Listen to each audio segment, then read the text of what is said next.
Il a complètement assumé hier dans son intervention, puisque les trois quarts des groupes...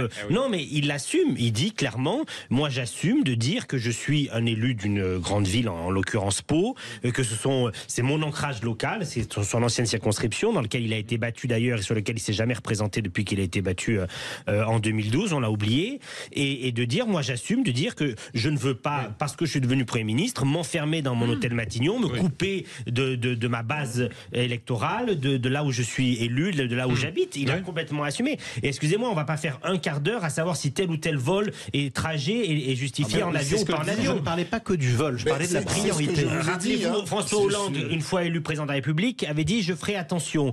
Il avait fait son premier déplacement à Bruxelles en train. Et souvenez-vous de la polémique gigantesque qui avait nécessité un gendarme à chaque pont entre Paris et Bruxelles et des moyens humains et de sécurité considérables du fait qu'ils prennent le train pour mobiliser une carte d'identité. Il est scandalisé, Eric Piolle, qu'on parle d'immigration. Est-ce que vous êtes scandalisé, Thomas Alexa Hauser? Je suis absolument pas scandalisé. Je suis d'accord avec les propos du ministre de l'Intérieur. Tant qu'on n'arrivera pas à régler les difficultés qui existent entre les Comores et Mayotte, avec cette immigration devenue folle, ces femmes que l'on met dans des embarcations et qui accouchent sur le territoire de Mayotte, on ne pourra pas régler le problème de fond. Il y a 10% des Mahorais qui ont une assurance. On a des problèmes de sécurité, d'insalubrité, d'accès à l'eau potable. Et vous m'avez pas cité mon coup de cœur pour le moment. Moi, je voulais faire un coup de cœur tout à l'heure. J'y reviendrai. Mais moi, je suis en plein accord. Pourquoi est-ce qu'il y a autant de dégâts et autant de victimes? C'est parce qu'on n'arrive plus à maîtriser les flux et que toutes ces habitations de fortune ont été construites par des personnes qui sont en situation, je suis désolé de le dire, irrégulière. Et qu'on ne sait pas combien de personnes habitent. Et qu'on ne peut pas accueillir sur le sol de Mayotte. Oui, je ne connais pas personnellement Estelle Youssoufa, mais j'ai trouvé que son expression et son intervention chez Jean-Jacques Bourdin hier à Sud Radio était pleine de dignité. Vis-à-vis de la situation. Elle n'est tombée dans aucune démagogie, elle n'est tombée dans aucun catastrophisme. Plutôt, elle a relaté une situation, une réalité, et j'ai trouvé que elle a très bien répondu par tweet également à Jean-Luc Mélenchon, qui tout de suite a dénoncé l'inaction de l'État et le manque de prévision de l'État dans la situation.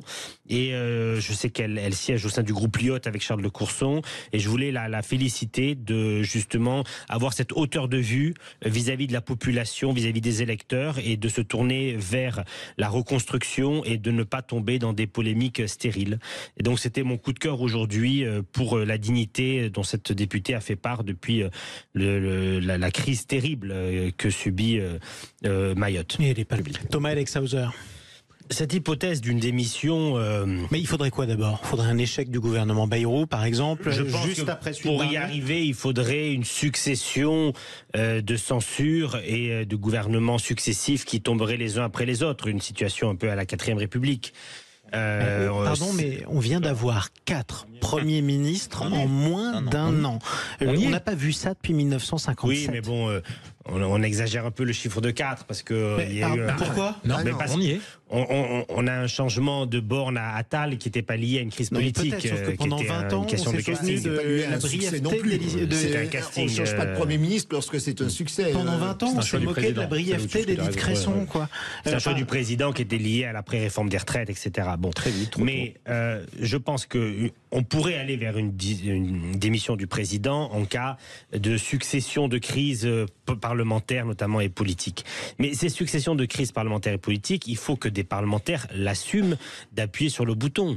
Sauf que quand on appuie sur le bouton, on l'a fait une fois, on peut se faire plaisir. Je pense que faire ça avant les fêtes de Noël, c'était pas le bon moment.